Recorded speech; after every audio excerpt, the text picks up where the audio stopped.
Le rôle des maires dans cette campagne est un rôle primordial, puisqu'au plus près des administrés, c'est eux qui vont être le relais pour communiquer l'information et surtout communiquer auprès des administrés quel est le projet de cette distribution d'iode et pourquoi cette distribution d'iode est faite tous les 7 ans.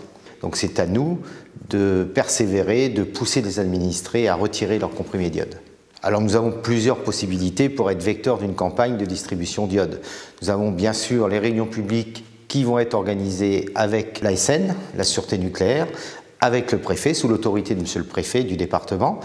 Et derrière, nous avons tout un moyen de communication, que ce soit nos sites internet, que ce soit nos panneaux d'affichage et bien sûr les magazines municipaux, puisque dans les petites communes, on n'a que ce vecteur municipal qui est le magazine ou le journal du maire pour parler de cette distribution de comprimés d'iode. On a aussi un rôle important auprès des ERP, c'est-à-dire les établissements recevant du public doivent tous être équipés de comprimés d'iode avec la capacité d'accueil que chaque établissement peut avoir.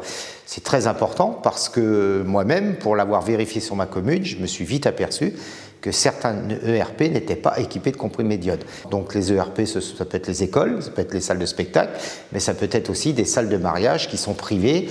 Donc il faut attirer l'attention particulière de tous nos administrés ou tous les employeurs pour leur dire attention, vous devez équiper vos établissements de comprimés d'iode. Alors le rôle du maire est primordial, il est surtout d'éviter la panique dans la ville.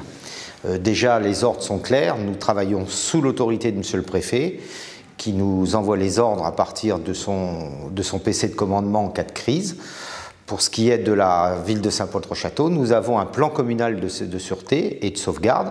Donc dès l'alerte, nous nous mettons dans ce bureau même, nous organisons un pilotage de toutes les actions que nous devons faire. Donc l'intérêt pour nous, c'est prévenir en cas d'accident, c'est de retenir les enfants dans les écoles, d'éviter que la population parte sur les routes, c'est de bloquer les grandes surfaces. Donc tout ça, sous l'autorité de monsieur le préfet, c'est cadencé par monsieur le préfet lors d'un accident que j'espère n'aura jamais lieu d'ailleurs, mais on le fait très souvent par des exercices. Donc on confine des enfants dans une école, on ferme une grande surface et on regarde la réaction. Et c'est vrai que le maire a une action primordiale parce que c'est lui qui est connu de ses administrés et les gens ont confiance en lui pour organiser les secours.